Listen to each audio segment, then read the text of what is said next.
You walk in the front door of your plush suburban home, a $10,000 down payment check for your new starter home still clutched in your hand. Your parents, Mark and Rachel, look up from their laptops, concern etched on their faces as you explain why you're home early from work. They invite you to grab dinner at the country club, a tradition reserved for special occasions or when you bring up your six-figure salary. Over filet mignon, Mark says how proud he is that you'll be able to support yourself soon and have money left over for a down payment. Rachel leans in, eyes sparkling with advice on how to wisely invest any extra cash flow from your rising 401k.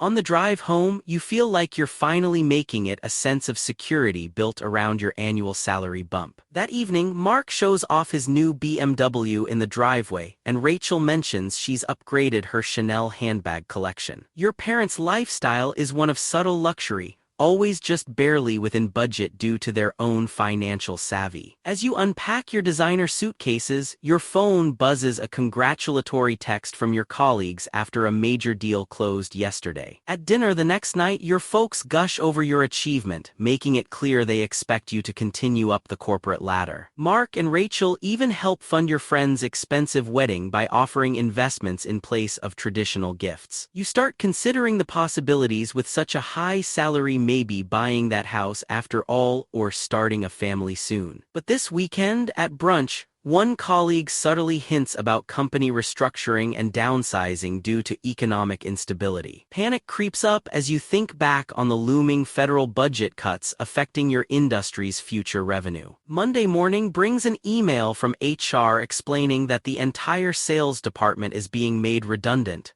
effective 2 weeks hence. Your job offer got terminated along with everyone else, over 40 coworkers' lives about to change immediately. As word spreads throughout the company, people look at you differently now. They are no longer equals. In stunned silence, Mark and Rachel welcome you back into their home without a single question or expectation of your financial help. But their smiles carry a silent message: this is only temporary. With your severance check finally in hand, you try navigating the treacherous world of post-grad job hunting alongside hundreds of similarly rejected colleagues. You attend networking receptions with the pressure to look put together and employed despite being unemployed, an uncomfortable facade. Between rejections and stale interview responses, you struggle adjusting to a diminished income and living off Mark and Rachel's charity. Your mom starts doing laundry for you again and asks how your dating life is going. Your dad quietly mentions it won't be long before you find another job making good money. Mark stops mentioning his BMW purchase, while Rachel avoids her handbag collection, bragging for a little over a week now. A tense scene unfolds as your parent tries to encourage you with a plan for short-term employment,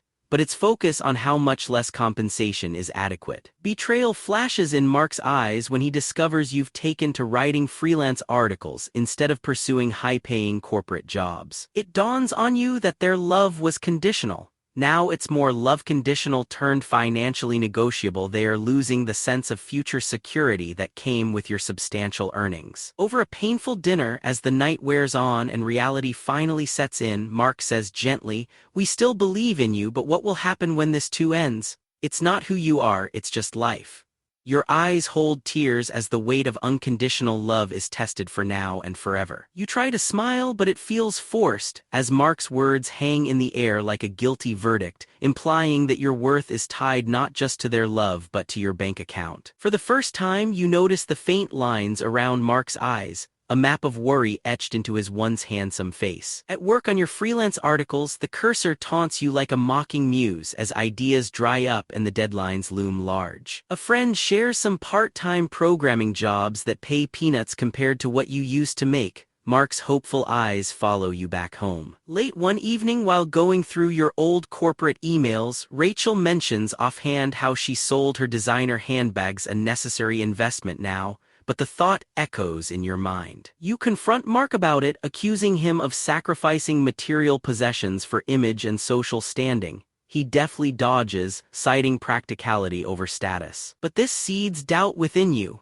Have you always been more of an accessory to their aspirations than a partner to them? A quiet dinner is ruined when the landlord stops by with papers rents overdue. Mark's job change made them adjust the payments. Your credit is tied to theirs now. The air thickens as Mark and Rachel exchange glances, like two chess players pondering their next move while you're still in check. One evening, walking home from a failed interview, you can't shake off feeling homeless. Your belongings crammed into your closet like some borrowed clothes. All this too will end. After weeks of pushing you to get back on the corporate track, Mark drops the phrase family investment when talking about buying a new car. The old love is wearing thin. When Rachel insists they use their savings to help with your moving expenses instead of just giving you cash, an act that says more than silence ever could. You pause mid-sentence. That evening's dinner conversation turns stilted, like two friends stuck in a moment of unspoken words. Mark's attempt at levity feels forced. Rachel excuses herself from the table to clean up something she knocked over in her anguish, an image that slices through your chest like the pain of watching someone you love crack and break under pressure. For weeks, the weight of living rent-free while waiting for some mythical windfall has hung low.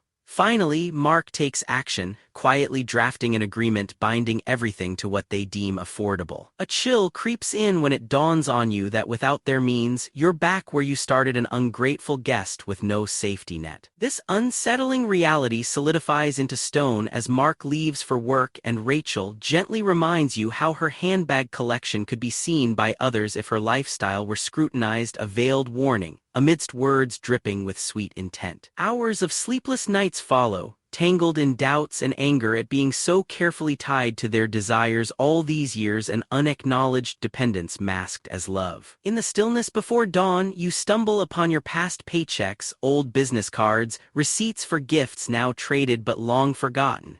It's a reminder of who you used to be before the world wore off its shine and exposed their true nature. This is followed by an unexpected break into morning sunlight. Fresh air seeps through the shutters, carrying on its gentle breeze whispers that still echo within. Your existence was never about making someone else's dreams secure, just convincing them theirs included you too.